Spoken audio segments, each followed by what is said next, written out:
शुक्रिया, धन्यवाद, जोहार, जिंदाबाद। आखिर नंबर आ गया। थोड़ा सा रिलैक्स हो जाओ भाई, टाइम तो वैसे ही हो रहा है, थोड़ा सा और झेल लेंगे, बैठना ही पड़ेगा। आज आप सबको देखकर लग रहा है कि ट्राइबल ही टाइगर है और टाइगर अभी जिंदा है। तालियां बजाओ। हमारे समाज का डीएनए ही ऐसा साबित कर सकता है कि 2-4 किलोमीटर दूर से तेज तपती धूप में चलकर, पसीना यहाँ से निकल गया मेरे भी, तो वहां से चल के आए, सीधी खड़ी पहाड़ी चढ़ी हमने, 1-2 बार रेस्ट जरूर लिया, पानी यही आकर पिया। कांति भाई दादा जो मौत के मुंह से वापस निकल के आए, एक आधा शरीर का भाग थोड़ा सा उनका शून्य है।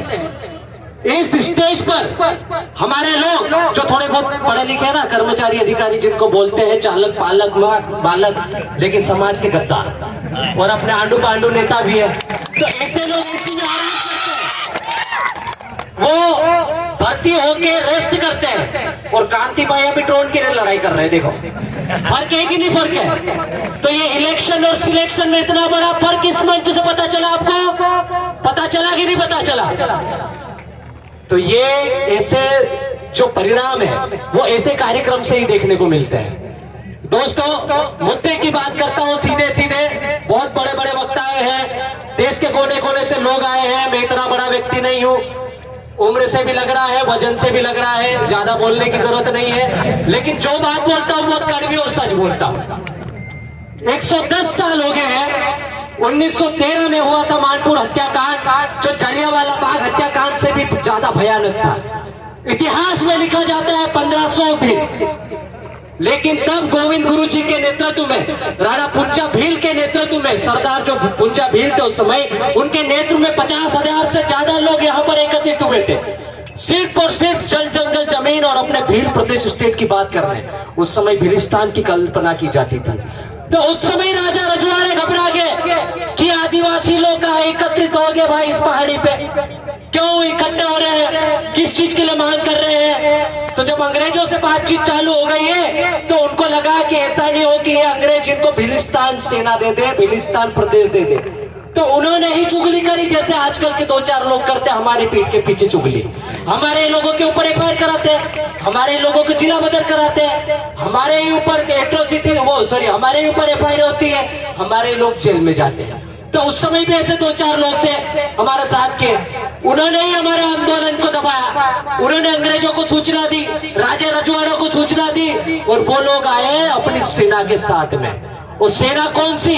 तोप गोलों वाली ब्रिटिश हुकूमत की गवर्नमेंट। उस समय मैंने जो पढ़ा है, मैंने जो जाना है, यहाँ बड़े बड़े प्रोफेसर साहब भी बैठे हुए हैं, उनके नॉलेज में ज्यादा होगा, लेकिन मैंने जो पढ़ा है उसको पढ़कर अपना दिल दहक जाता है। समझ में नहीं आता है कि इंदौर के महू से आई एक बटालियन, बड़ौदा से आ रही, अहमदाबाद से आ रही, गुजरात, मध्य प्रदेश, राजस्थान, दिल्ली के सेंट्रल से आ रही है, लाल किले से वहां से बटालियन आ रही है इन भीलों को मारने के लिए। इस पहाड़ी पर चारों तरफ से गोली बारूद, चारों तरफ से तोप चल रही है, और हमारा आदिवासी उन 2 बंदूकों का मुकाबला मात्र तीर कमान से कर रहा है। और यही काम आज भी हमको करना पड़ेगा। हम लोग संवैधानिक दायरे में रहकर काम करते हैं। अभी पूर्व वक्ता बता के भी गए, देखो ज्यादा इंग्लिश में हिंदी बोलने से मतलब नहीं, सीधी पॉइंट की बात है। उस समय बाबा साहब बोल के गए थे कि संविधान कितना भी अच्छा क्यों ना हो संविधान देते वक्त, लेकिन इसकी व्याख्या करने वाला यदि गलत हुआ तो संविधान कितना भी अच्छा होगा आपके लिए बुरा ही साबित होगा। आज वही चीजें हो रही, बार बार 12,000 हेक्टेयर हमारी जमीन चली जाती है, पूरे के पूरे गांव खाली हो जाते हैं। गुजरात में स्टेचू बन गया, इतना बड़ा सरदार सरोवर बन गया, जिसका बैक वाटर हमारे गुजराती नहीं, मध्य प्रदेश के आधे गांव में जाता है। वहां पर पीने की पानी की व्यवस्था नहीं, वहां भूकंप के झटके लग रहे हैं, मेदादाई का आंदोलन चल रहा है, लेकिन लोग वहीं तक सीमित हो गए। और हम लोग यहाँ पर आज इकट्ठा हुए हैं 110 सालों बाद। तो हम लोगों को यहाँ से ये परिकल्पना मात्र जो 110 साल पहले हुई थी, इसको परिकल्पना मात्र नहीं रहने देना है। इसको यदि वास्तविक रूप देना है तो आप सबको यहाँ से संकल्प लेके जाना पड़ेगा। इस भील प्रदेश की परिकल्पना को वास्तविक रूप देने के लिए सिर्फ भानगढ़ में ही नहीं, आपको जंतर मंतर पर भी धरना देना पड़ेगा।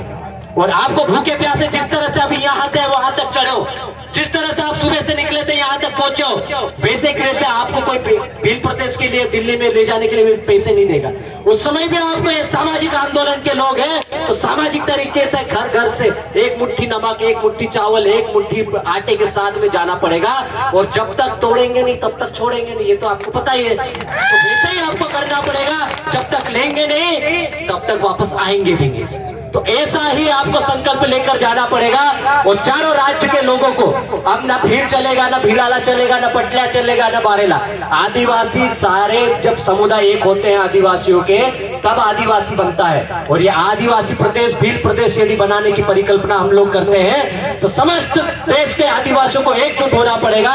चाहे वो झारखंड का आदिवासी हो, चाहे छत्तीसगढ़ का आदिवासी हो, चाहे जम्मू कश्मीर का आदिवासी हो, चाहे तेलंगाना या जम्मू कश्मीर का आदिवासी हो। और उसके लिए हमको तीसरी पार्टी नहीं चाहिए, कांग्रेस बीजेपी नहीं। अब आप या किसी एरे गेरे पे भरोसा नहीं, अब हमको बाप भी लाना पड़ेगा। और जब सबका बाप आएगा तभी हमारा राज आएगा। नहीं तो आप देख सकते हो झारखंड में क्या स्थिति है, वहां भी हमारा सीएम है। आदिवासी सीएम बनाने से कहीं नहीं होता है। राष्ट्रपति हमारा है, राज्यपाल हमारे हैं, प्रधानमंत्री को छोड़ के, सॉरी लास्ट लाइन, प्रधानमंत्री को छोड़ के जितने भी अधिसूचित क्षेत्र हैं वहां पर सारे के सारे संवैधानिक पद पर बैठे लोग हमारे हैं। लेकिन क्या हाल है, सीधे में मुंह पे पेशाब कर रहा है एक आदिवासी के ऊपर। अलीराजपुर में आके बता दे भैया, चट्टी खोलने से पहले चट्टी में मुंह देता है। तो इसे पड़ेगी, ये ट्राइबल क्षेत्र है, अधिसूचित क्षेत्र है, किसी गैर की हिम्मत नहीं होना चाहिए कि वो चट्टी भी खोल ले हमारे क्षेत्र में। और ये दबदबा आपको बनाना पड़ेगा। बाकी समय कम है, बहुत सारे वक्त है, मैं सुनना चाहता हूँ, बोलने का मौका मिला इसलिए 2 शब्द बोल दिया हूँ। हो सकता है ज्यादा कम हो गया, उसके लिए बहुत बहुत धन्यवाद। और जोहार, जिंदाबाद, जय भील प्रदेश।